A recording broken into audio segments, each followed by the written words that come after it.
আজকে আমাদের মা লক্ষ্মীর রাধারানীর সাজতে খুব ইচ্ছে হয়েছে। আমি আজকেই মায়ের জামা কাপড় কিনতে গিয়েছি গড়িয়াহাটে।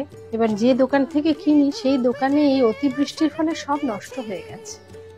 সে বলছে, দিদি আপনাকে দেওয়ার মতো কিছু নেই, কারণ দোকানের মধ্যে এত জল উঠে গিয়েছিল, আমি আমার জীবনে তো কোনোদিন এত জল দেখিনি, সুতরাং আমার মাল সব নষ্ট হয়ে গেছে, আপনাকে কি দিই বলুন। আর এত রাত হয়ে গেছে, অন্য কোনো অপশানও নেই যে আমি বেহালায় এসে যে কিনবো বা খুঁজবো, সেই রিস্কটাও নিতে পারছি না যদি না পাই।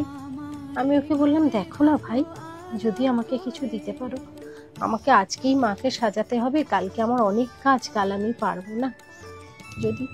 এবার যাই দেখায় তাই পছন্দ হয় না, যাই দেখায় তাই পছন্দ হয় না, কিছুই আর পাই না। তারপরে এই করতে করতে করতে করতে হঠাৎ করে এই ঘাগড়াটা বার করলো, বললো, দেখুন তো দিদি, এটা দিয়ে হবে? আপনার মা লক্ষ্মী পড়বে? বললাম, হ্যাঁ, মায়ের ইচ্ছে, মা এবার এটাই পড়বে বলে এই গোলাপি ঘাগড়াটা মায়ের জন্য নিয়ে এলাম। এবং অন্যান্যবার অনেক সময় কি হয়, একটু পড়াতে গেলে অসুবিধে হয়, এটা নয় ওটা, ওটা নয় সেটা। আজকে কিছুই হলো না, আজকে একদম টপ করেই উনি পড়ে নিলেন। তার মানে ওনার, আমি তো কিনিনি, কিনেছেন উনি, আমি তো নিয়ে একটু মাত্র। ওনার পছন্দ ছিল যে উনি এটা পড়বেন। কি সুন্দর লাগছে না দেখতে? যখনই কোনোটায় কিছু অসুবিধে হবে, তখনই কি হবে, টক করে উনি গাঁথিকটা খুলে ফেলবেন। তার মানে ওটা আর ওনার পছন্দ না, ওটা উনি পড়বেন না। আর যখন যেটা পছন্দ হবে, তখন সেটা পড়াতে কোনো অসুবিধেই হবে না, ঠিক টুক করে পড়ে নেবে। এখন কটা বাজে? তুমি এত সাজছো? এখন রাত্রির 2:30 বাজে। হ্যাঁ, রাত্রির 2:30টার সময় তোমার তো সাজতে ইচ্ছে করছে? বাবা রে বাবা, তুমি কি সাজতে ভালোবাসো? এখন রাত 2:30 বাজে, তুমি এই সময় বালা পড়ছো? খুব ভালো। ধূপ জেলে আসন পেতেছি, প্রদীপ জেলে নিলাম তোমায় বরণ করে, আমার ঘরে থাকো আলো করে। এসো মা লক্ষ্মী, বসো ঘরে, আমার এই ঘরে থাকো আলো করে। টুডে স্টোরির লক্ষ্মী পুজো স্পেশাল এপিসোডে আপনাদের সঙ্গে আমি পল্লবী, আর আজ আমি চলে এসেছি অভিনেত্রী অপরাজিতা আঢ্যর বাড়িতে। প্রতি বছরে কিন্তু নিষ্ঠা ভরে পুজো থেকে ভোগ সবটারই আয়োজন করেন অভিনেত্রী। চলুন ভেতরে যাব, এবারের আয়োজন কেমন দেখাবো আপনাদের, কথা বলবো অভিনেত্রীর সঙ্গে, চলুন যাই।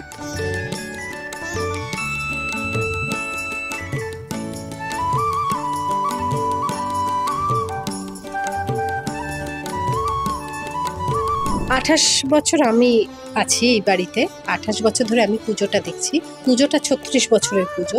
28 বছর ধরে মাকে আমি সাজাই, এবং 1 বছরে একদিনই মাকে আসন থেকে নামানো হয়।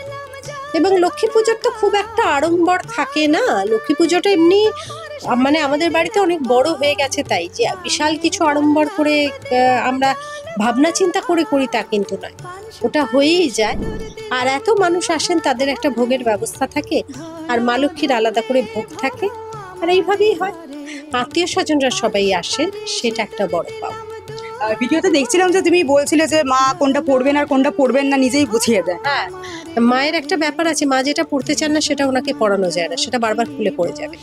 সুতরাং উনি যেটা পড়তে চান, ওনাকে সেটা মানে সেটা টক করে আটকে যাবে, আর যেটা পড়তে চান না সেটা বারবার, তখন আমি বুঝি যে ওটা উনি পড়তে চাইছেন।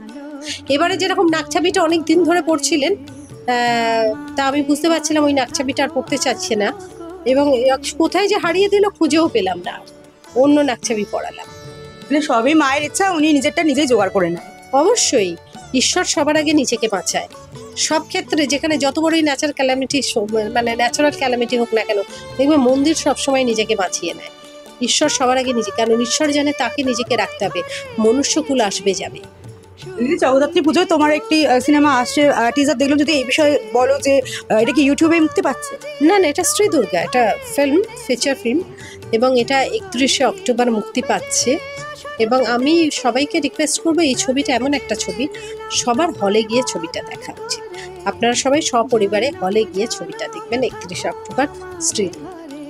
একদিকে ঘর একদিকে বাইরে, যে দশভূজার মতো সবটা ম্যানেজ করো, কখনো ক্লান্ত লাগে না? ক্লান্তি কি জিনিস আমি জানি না, আমার কাছে সবসময় ক্লান্তি আমায় ক্ষমা করো, আমাকে ক্লান্ত হতে, এটাই আমি মনে করি।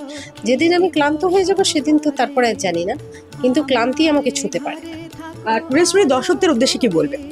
প্রত্যেকে খুব ভালো থাকুন, সুস্থ থাকুন, আনন্দে থাকুন আর সমৃদ্ধ থাকুন। আমি চলে এসেছি ঠাকুর ঘরে, আর এই সেই মা দেবী লক্ষ্মী যাকে অপরাজিতা দি সাজাচ্ছিলেন। আপনারা সেই ভিডিও দেখেছেন ইতিমধ্যেই, যে যেমনটা দিদি বললেন যে মা কিন্তু বুঝিয়ে দেন যে উনি কি পরবেন গয়না আর কোনটা পরবেন না। আর নাকের নথ নিয়েও দিদি বলেন যে উনি পুরনো হয়ে গেছিল নাকের নথটা, সেটাও কিন্তু যে পরিবর্তন করতে হবে সেটা কিন্তু বুঝিয়ে দিয়েছেন তিনি নিজেই, নাকি মা হারিয়ে দিয়েছেন নাকের নথ, তারপর তাকে নতুন এই নাকের নথ পরানো হয়। আর হাতের বালা, এই যে গলার হার, কানের দুল, সবটাই কিন্তু মায়ের ইচ্ছা। উনি যেটা পরবেন না সেই গয়না কিন্তু ওনাকে সহজেই পরানো যায় না, আর যেটা পরেন সেটা উনি কিন্তু নিজেরটা নিজেই জোগাড় করে নেন। এভাবেই 28 বছর ধরে অপরাজিতা হাড্ড একার হাতে নিষ্ঠা ভরে সমস্তটাই আয়োজন করে থাকেন। একেবারে টুডে স্টোরি লক্ষ্মী পুজো স্পেশাল এপিসোডে আমরা চলে এসেছিলাম অভিনেত্রী নৃত্যশিল্পী অপরাজিতা আঠ্যর বাড়িতে, আর ওনার সঙ্গে কথা বললাম। সামনেই একটা সিনেমা আসছে, আর আপনারা বাংলা সিনেমা হলে গিয়ে দেখুন। আর লক্ষ্মী পুজোর ভালো কাটুক সকলের। অনেক অনেক শুভেচ্ছা টুডে স্টোরি দর্শকদেরও। ক্যামেরায় সমীরের সঙ্গে আমি পল্লবী, টুডে স্টোরি, কলকাতা।